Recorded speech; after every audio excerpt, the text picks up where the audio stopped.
মেয়েদের নিজের বলতে কোনো বাড়ি হয় না। একটা মেয়ের জন্ম তার বাপের বাড়িতে, তার বেড়ে ওঠা, বড় হওয়া সম্পূর্ণ বাবার বাড়িতে হয়ে থাকে, কিন্তু একসময় দেখা যায় সে বাড়িটাও তার জন্য বড় হয়ে যায়। আসসালামু আলাইকুম, welcome to my Facebook page and YouTube channel.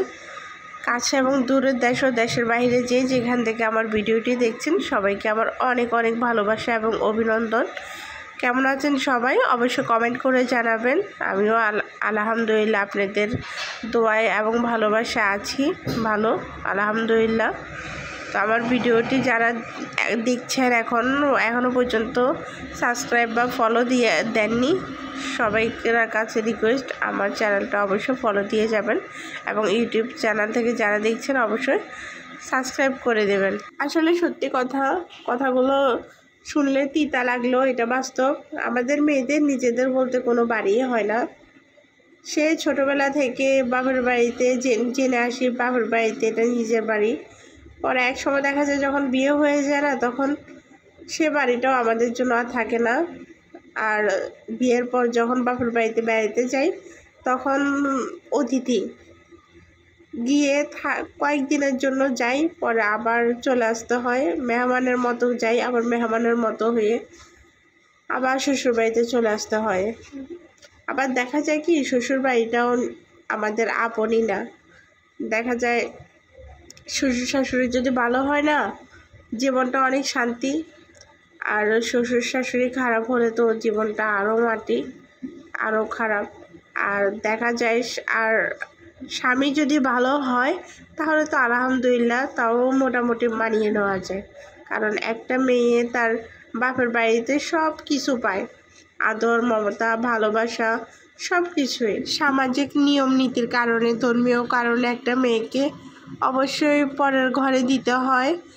আর সে পরের ঘরে আসে একটা আশা, স্বপ্ন, ভালোবাসা, অনেক আশা ভরসা নিয়ে।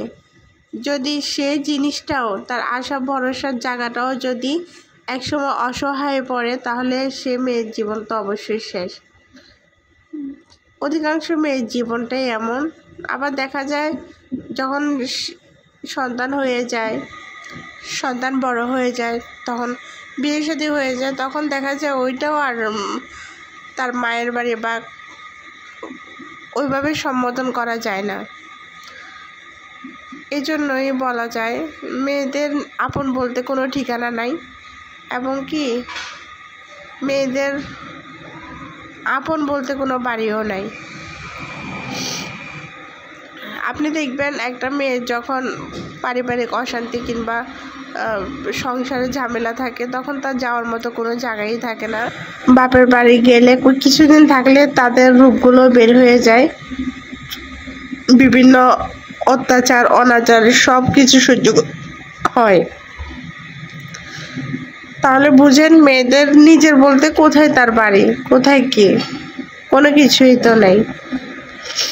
স্বামীর বাড়ি বলেন, ছেলের বাড়ি বলেন, বাপের বাড়ি বলেন, সব কিন্তু মুখে মাত্রই, নাম মাত্রই, কিন্তু বাস্তবতা কিন্তু সত্যি তাই না। তো মেয়ে হয়ে জন্মানোটা আসলে খুবই কষ্টের। আছে অনেকে আছে ভালো, কিন্তু বেশিরভাগই কিন্তু খারাপ অবস্থাতেই থাকে। তো আমি অত গুছিয়ে কথা বলতে পারি না, আমার কথাও এত সুন্দর হয় না, কথায় অনেক ভুলভ্রান্তি হতে পারে। সবার কাছে ক্ষমা চাচ্ছি, আমার কথা ভুল হতে পারে। তো আমার ভিডিওটা যদি ভালো লাগে অবশ্যই একটু শেয়ার দিয়ে দেবেন আর লাইক দিয়ে দেবেন। তো আজ এ পর্যন্তই। ভিডিওটি ভালো লাগলে অবশ্যই সুন্দর সুন্দর কমেন্ট করে যাবেন। আল্লাহ হাফেজ।